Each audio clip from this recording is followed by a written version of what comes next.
Olá, muito boa tarde. Foi ordenado padre há 50 anos, em São Miguel, e é na ilha açoriana que vai celebrar as bodas de ouro sacerdotais no próximo domingo, dia 13 de julho. António Rego, padre e jornalista desde a primeira hora, encontrou na comunicação social um meio para anunciar as novidades do Concílio Vaticano II num itinerário de vida que passou e ultrapassou muitas fronteiras e desafios e que hoje queremos evocar neste programa Eclésia. Padre Rego, boa tarde, obrigado por estar neste programa. Por certo que o filme de uma vida não passa numa imagem, não se pode condensar numa imagem, sobretudo para quem muitas imagens fez de outras vidas, mas do seu itinerário há alguma imagem que a possa sintetizar?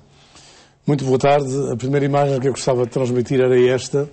Eu não sou figura nem especial, nem única. Sou um dos muitos que cumpriram uma missão e que cumprem uma missão durante 50 anos. No caso, através dos meios da comunicação social. Dos meios de comunicação social e do sacerdócio.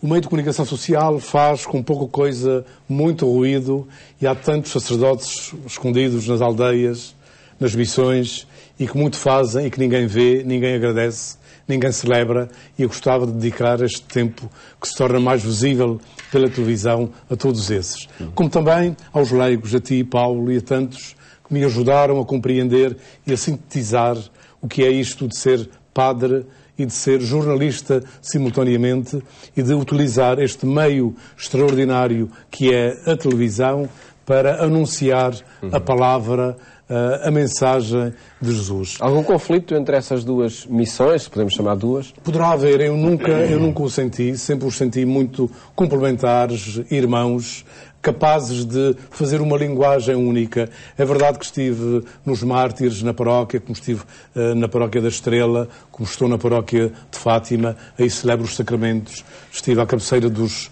doentes, visitei as prisões e os pobres, como padre, administrei os sacramentos, mas também levei tudo isso ao grande público, através da escrita, do jornal, da rádio e da televisão.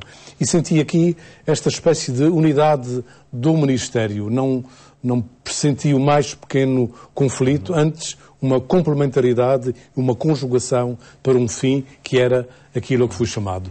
Claro que há factos, uns mais bizarros do que outros, que foram atravessando esta vida, mas tenho em comum o corte que tive de fazer logo na minha infância ao ir para o seminário, depois do curso de seminário de vir para Lisboa e dessa experiência ter, de facto, alterado toda a minha perspectiva de sacerdócio. Trabalhei, de facto, nestes meios, andei na fronteira, tive companheiros jornalistas, realizadores, produtores, gente das câmaras, e isso para mim, criar um programa de televisão é como fazer uma homilia.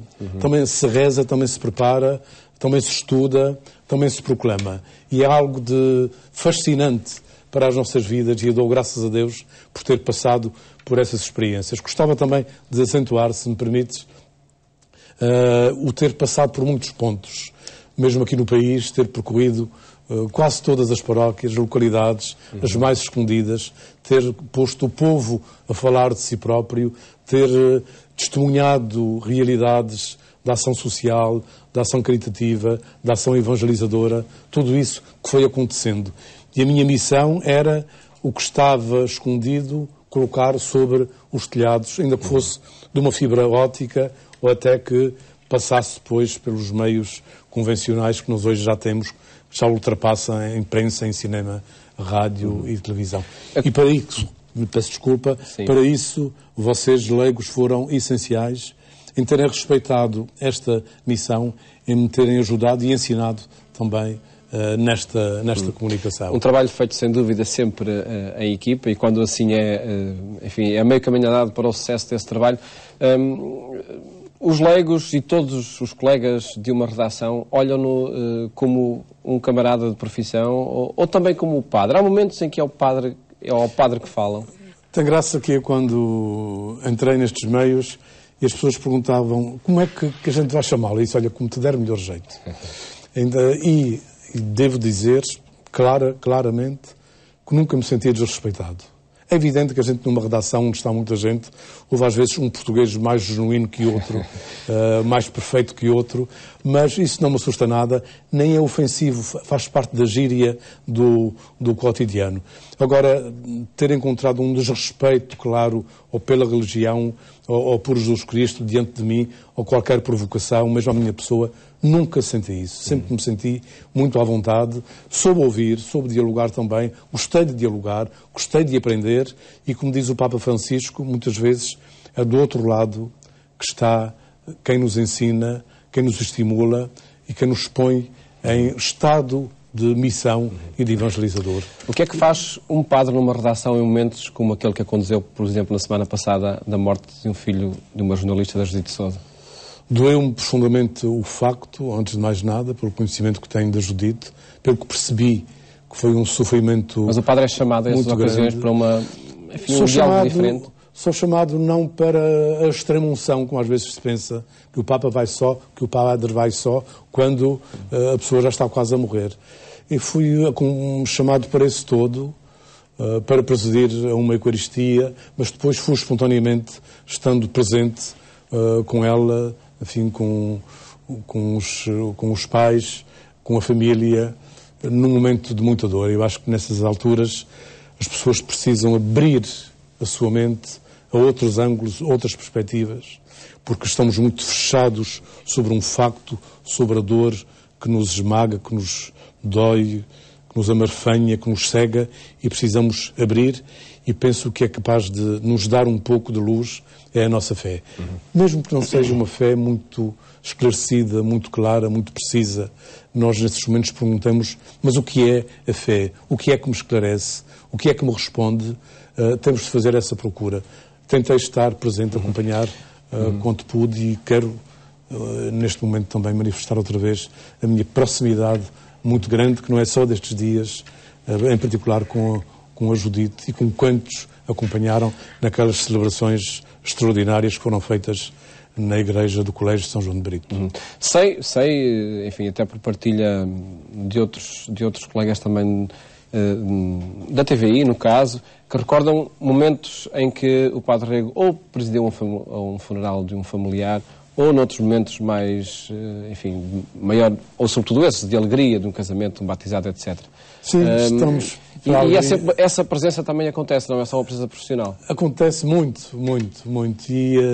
E penso que as pessoas aí procuram o padre, mas o padre que está próximo, o padre que é amigo, o padre a quem vão pedir se pode ser assim, se pode ser esta leitura, na preparação que nós fazemos, na paciência que eles têm de me ouvir. Não faço sermões muito longos, mas tento explicar cada elemento da liturgia.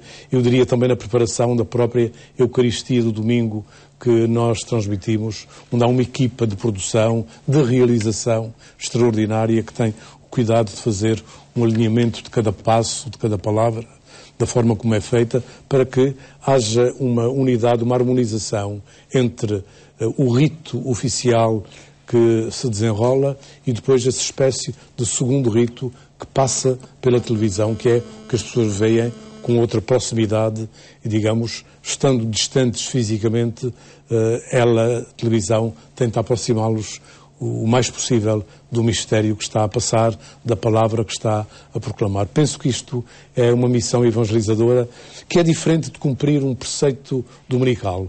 Aí nunca entrei muito em concreto, porque a maior parte das pessoas que está ou já esteve noutra celebração e quer aprofundar, ou mesmo não vai e quer seguir o que acontece. E a comunidade. Uma celebração de uma Eucaristia não é um ato espetacular de um padre. É um ato religioso de uma comunidade. Uma comunidade que reza, que canta, e mesmo que as pessoas estejam só a ouvir, estão a perceber que há ali um povo reunido que num domingo sabe fazer a sua escuta da palavra e que sabe louvar o seu Senhor. Um dos muitos princípios para a transmissão do religioso que espontaneamente fala sobre eles. Eu, na preparação desta entrevista, e porque felizmente já tive a ocasião de lhe colocar muitas perguntas, nomeadamente para este livro, a entrevista A Ilha e o Verbo, mas agora olhava para o prefácio que Dom Manuel Clemente escreve, e ele começa com uma palavra, esse prefácio, que é harmonia. Celebrar 50 anos de sacerdócio resulta nesta palavra harmonia. Foi um percurso de vida harmónico, não há dossiês em aberto, não há questões por resolver, nem preocupação por abrir dossiês que tenham ficado na história com alguma peça solta, com uma ponta solta. Ficou muito por fazer, deve ter ficado muito da ponta solta, que eu não sei, que estará nas mãos de Deus. E aí que devem estar? E aí devem estar. Dom Manuel Clemente, o meu bispo neste momento, o meu patriarca, além de ser um amigo pessoal de há longos anos, de há 40 anos, como ele diz, eu acho que tocou em alguma coisa que faz parte de mim próprio, que é tentar a harmonia das coisas. A harmonia na beleza, a harmonia no dizer, a harmonia no escrever, a harmonia na serenidade, a harmonia no celebrar, no estar, no conviver. Não quer dizer que eu consiga sempre isto, mas esta procura é um desiderato meu muito forte e tenho tido a graça de encontrar em redor de mim muita gente, padres e leigos, que eu queria saudar em particular neste momento, vocês todos, os que estão aí também, que costumam acompanhar-nos nestas transmissões que parecem às vezes muito complicadas, mas que são um ato simples de transmissão do que nós somos, nós homens e padres ou religiosos, e que dizemos que o nosso coração foi tocado por aqui e gostaríamos que o vosso também fosse. E por isso estas palavras não são teorias, mas são direções fortes para que cada um que nos olha, que nos ouve, possa partilhar desta mesa da palavra na harmonia que Deus nos oferece. Não sou perfeito, hein?